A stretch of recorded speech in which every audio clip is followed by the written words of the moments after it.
So my client was pretty blonde up top from doing a lot of partial highlights and then not really touching the bottom of her hair. So I thought she would be the perfect candidate for the braided reverse balayage.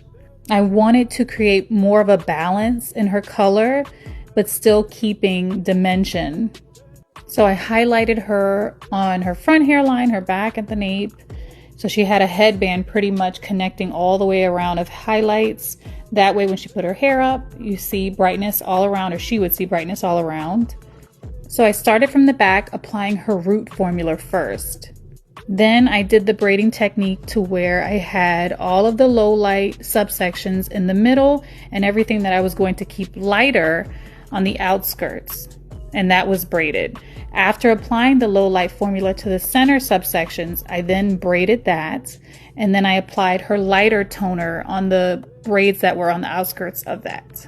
And then you can see at the top of her crown, I have that sectioned out and I started applying highlights there. So I still wanted to keep brightness up on top for her, not just in the front hairline and in the nape.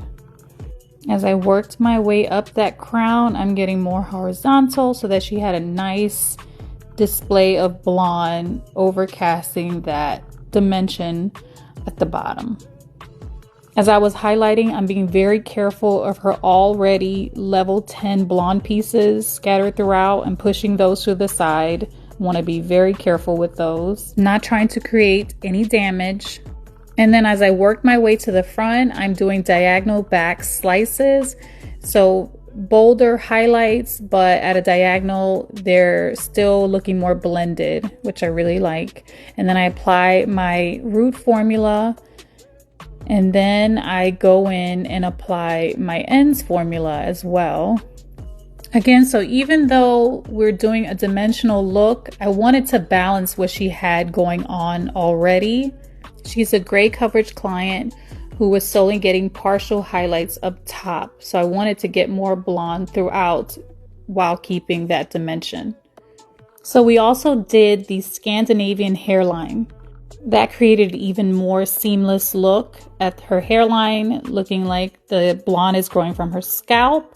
Here's the final look in the front. See that dimension with the dark right behind that Scandinavian hairline. It made it pop even more. Oh, we loved it so much, you guys.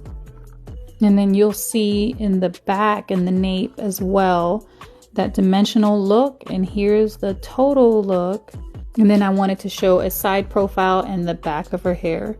So pretty.